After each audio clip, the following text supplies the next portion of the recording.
Good morning class. जैसा कि आपको पता है लॉकडाउन 3 चल रहा है, ऑनलाइन स्टडी चल रही है, घर पर ही रहें, सुरक्षित रहें।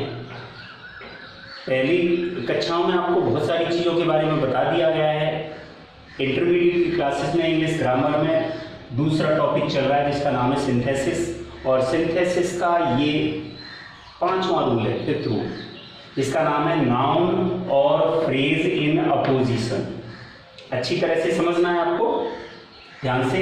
नाउन, पहला वर्ड है इसमें नाउन, नाउन संज्ञा, और फ्रेज, फ्रेज का मतलब होता है शब्दों का कुछ भाग, 2 या 2 से अधिक शब्द। नाउन पर्सनली एक वर्ड हो गया, अगर एक से ज्यादा वर्ड है तो फ्रेज कहलाएगा। तो नाउन और फ्रेज इन अपोजिशन, ये 5th रूल है। किस प्रकार से इसे करेंगे देखो, बहुत सिंपल सा रूल है, बड़ी आसानी से इसे कर सकते हैं और बताया जाएगा कि कैसे करते हैं और क्यों करते हैं, कौन सी कंडीशन में करते हैं। देखिए, अपोजिशन का अर्थ होता है साइड बाय साइड। इसमें लिखा हुआ नाउन और फ्रेज इन अपोजिशन, यानी नाउन या फ्रेज को अपोजिशन में लगाना है। तो अपोजिशन का अर्थ होता है साइड बाय साइड। इसका मतलब होता है पास पास रखना, यानी बगल में रखना, बिल्कुल बगल में रखना।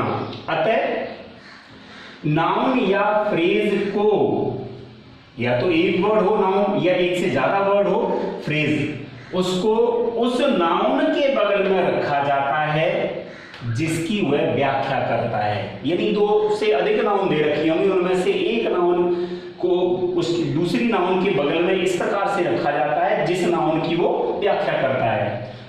जो नाउन और फ्रेज अपोजिशन में रहता है यानी बगल में रखा रहता है, उसे 2 अल्प विराम यानी कॉमास के बीच में रखा जाता है। एक तरह से ये देखिए, जो नाउन दूसरी नाउन की व्याख्या करता है, विशेषता बताता है, उस विशेषता बताने वाले नाउन को हम पहली नाउन के बगल में, मुख्य नाउन के बगल में रखते हैं और 2 अल्प विराम के बीच रखते हैं, 2 कॉमा के बीच में रखते हैं। एग्जाम्पल देख लीजिए, एग्जाम्पल है Modi is the prime minister of India. Modi Bharat के प्रधानमंत्री हैं। क्या विशेषता है मोदी की? कि भारत के प्रधानमंत्री हैं। He is a great leader, वह एक महान नेता है। दूसरी विशेषता, एक महान नेता है। यानी ये दोनों बातें, एक तो प्राइम मिनिस्टर ऑफ इंडिया के भारत के प्रधानमंत्री हैं और एक महान नेता है, दोनों चीजें किसके बारे में कही गई हैं? मोदी के बारे में। तो मुख्य शब्द यहाँ मोदी है, तो मोदी के बगल में इनमें से कोई एक बगल में रखना है और 2 कॉमा के बीच में रखना है। इतना ध्यान रखना है कि इन कॉमा के बीच में आपको वर्ब का यूज नहीं करना है। हेल्पिंग वर्ब और मेन वर्ब दोनों में से किसी वर्ब को यूज नहीं करना है। तो देखिए, मोदी रख दिया, उसके तुरंत बाद comma. The prime minister of India, क्या विशेषता थी? क्या विशेषता है कि भारत के प्रधानमंत्री हैं, comma, is a great leader, एक महान नेता है।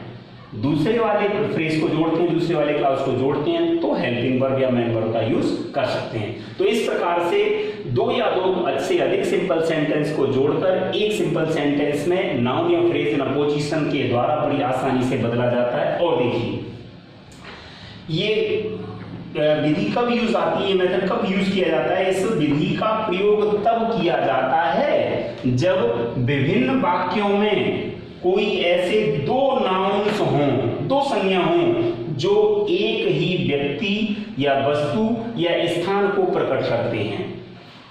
ऐसी स्थिति में, ऐसी कंडीशन में उसका प्रयोग अपोजिशन के रूप में होता है। और उदाहरण देख लीजिए, सम अदर एग्जांपल है Edison was an American. Edison American थे, सबको पता है, सबने पढ़ रखा है, स्कूल के क्लास में भी इसका चैप्टर है। तो एडिसन अमेरिकन थे। He was a great scientist, वह एक महान वैज्ञानिक थे। किस चीज का आविष्कार किया? इलेक्ट्रिक बल्ब, ग्रामोफोन, तो इस चीज का आविष्कार किया। इसलिए अब इसकी देखो, यहाँ एडिसन की क्या क्या विशेषताएं, एडिसन के बारे में क्या क्या बताया गया? एक तो अमेरिकन थे, दूसरा एक ग्रेट साइंटिस्ट, एक महान वैज्ञानिक थे। तो देखिए, Edison comma a great scientist comma, इनका ध्यान रखना है कि कॉमा लगा होना चाहिए, 2 कॉमा के बीच में विशेषता हो। वाज एन अमेरिकन, एक अमेरिकन थे। या फिर इसे ऐसे भी कर सकते हैं, Edison comma an American comma was a great scientist. इस प्रकार एडिशन के बारे में जो बात कही गई है, जो व्याख्या की गई है, वो 2 कॉमा के बीच में रख दी गई है। और उदाहरण देख लीजिए, आई वेंट टू टोक्यो, मैं टोक्यो गया। Tokyo is the capital of Japan, Tokyo Japan की राजधानी है। क्या विशेषता है टोक्यो की? जापान की राजधानी है। तो टोक्यो के बारे में बताया गया है। किसके बारे में बताया गया है? टोक्यो के बारे में। तो टोक्यो के बाद में ही तो आएगा उसकी व्याख्या करने वाला शब्द। तो देखिए, आई वेंट टू टोक्यो, मैं टोक्यो गया, the capital of Japan, Japan की राजधानी। लास्ट क्योंकि फुल स्टॉप से होता है इसलिए वहां कॉमा का यूज नहीं किया जाता। अगर इसके बाद में भी कुछ होता तो कॉमा लग जाता।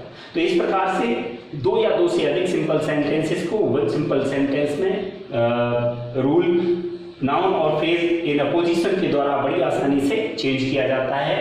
नोट्स में पूरे नियम लिखे हुए हैं और सेंटेंस भी दे रखे हैं। एक्सरसाइज को करो, बड़ी आसान सी एक्सरसाइज है। Thank you.